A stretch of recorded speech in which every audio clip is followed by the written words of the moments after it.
Kita semua kan ngobrol ya setiap hari. Sama teman, keluarga, di kantor. Tapi pernah nggak sih kita berhenti sejenak buat mikirin sebenarnya apa sih yang lagi gua obrolin? Ternyata di balik kata-kata kita sehari-hari itu ada cerminan diri kita yang jauh lebih dalam. Yuk kita bedah sama-sama. Oke, kita langsung to the point aja ya. Ada pepatah kuno yang, wow, dalam banget artinya. Ini bukan buat ngejudge, sama sekali bukan. Anggap aja ini kayak cermin gede yang kita pakai buat ngaca.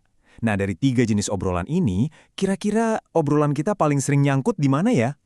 Ngobrol itu kan udah kayak napas ya. Kita lakuin terus-terusan tanpa mikir. Tapi justru karena itu, kita jadi jarang banget ngukur kualitas dari apa yang kita omongin.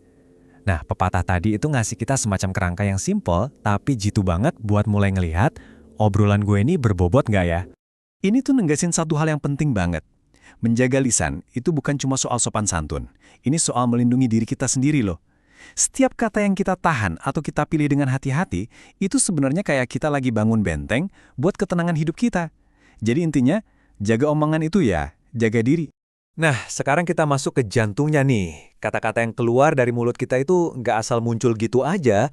Setiap kata itu adalah hasil panen, buah dari apa yang selama ini kita tanam di pikiran dan hati kita. Yuk, kita gali lebih dalam lagi. Kutipan ini benar-benar kena banget kan? Ini nunjukin hubungan sebab akibat yang jelas banget antara apa yang ada di dalam diri kita sama apa yang keluar. Ibaratnya gelas, kalau isinya udah penuh ya pasti tumpah keluar. Apapun yang melimpah di hati pasti bakal muncrat lewat kata-kata. Jadi pertanyaan paling dasarnya adalah, coba deh lihat perbandingan yang jelas banget di sini. Simple kan? Kalau hati kita penuh sama hal-hal baik, sama kebijaksanaan, otomatis kata-kata yang keluar juga yang bikin adem, yang membangun. Sebaliknya, kalau hati udah diisi sama racun, kayak rasa pahit atau iri, ya jangan heran kalau yang keluar itu kata-kata pedas, kritik, dan gosip. Oke, sekarang yuk kita fokus ke tujuan utamanya, sisi idealnya. Seperti apa sih obrolan orang pintar yang disebut di pepatah tadi? Apa sih yang bikin obrolan mereka beda? Mari kita intip ciri-cirinya. Jadi mereka ini ngobrolin apa sih? Biasanya ya seputar 3 hal ini. Ide-ide baru yang bikin kita semangat, solusi-solusi buat mecahin masalah, dan yang paling penting, mereka sengaja pakai kata-kata buat ngangkat orang lain, bukan buat ngejatuhin. Gila, analoginya indah banget ya. Kata-kata yang baik itu bukan cuma enak didengar, tapi punya efek menyembuhkan yang beneran, kayak obat. Ini nunjukin betapa dahsyatnya efek kata-kata positif ke jiwa orang yang mendengarnya. Nah, sekarang kita beralih ke sisi sebaliknya, sisi gelap yang harus banget kita waspadai. Jalur obrolan yang merusak. Ya ini dia nih, wilayahnya orang bodoh dalam pepatah tadi, yaitu gosip. Kerusakannya itu beneran nyata, dan seringnya susah diperbaiki. Gosip itu kayak racun yang nyebar pelan-pelan.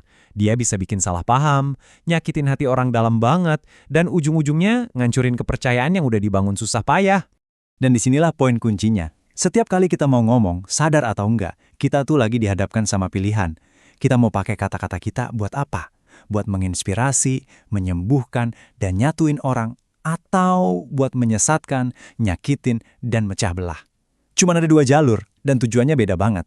Biar lebih gampang ngebayanginnya, yuk kita lihat sebuah gambaran simple yang menempatkan ketiga tipe orang dari pepatah tadi dalam satu situasi yang sama.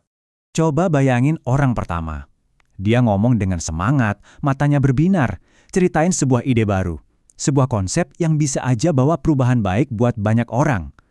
Obrolannya tuh ngajak kita maju, penuh harapan. Terus ada orang kedua.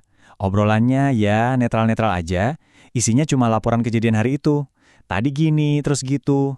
Nggak salah sih, tapi ya nggak ada nilai tambahnya juga. Cuma basa-basi pengisi waktu. Dan terakhir orang ketiga.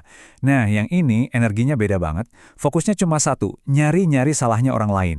Obrolannya tuh rasanya negatif, ngejudge, dan bahaya banget karena bisa mancing masalah baru atau nyakitin hati. Nah, setelah ngelihat 3 gambaran tadi, pertanyaannya balik lagi ke kita masing-masing. Coba deh kita jujur sama diri sendiri, di obrolan kita sehari-hari, kita lebih sering jadi orang pertama, kedua, atau yang ketiga? Jawaban jujur buat pertanyaan ini bisa jadi awal perubahan yang luar biasa loh. Jadi gimana cara praktisnya buat jadi lebih baik? Ada 3 komitmen sederhana yang bisa kita coba. Pertama, jadilah seorang pembangun, pakai kata-kata buat naikin semangat orang.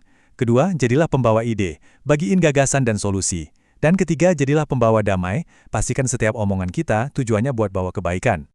Kita tutup pembahasan ini dengan kembali menatap cermin yang satu ini. Semoga setelah kita ngobrolin ini, pepatah tadi nggak lagi kerasa kayak label yang ngejudge, tapi lebih kayak kompas yang kuat.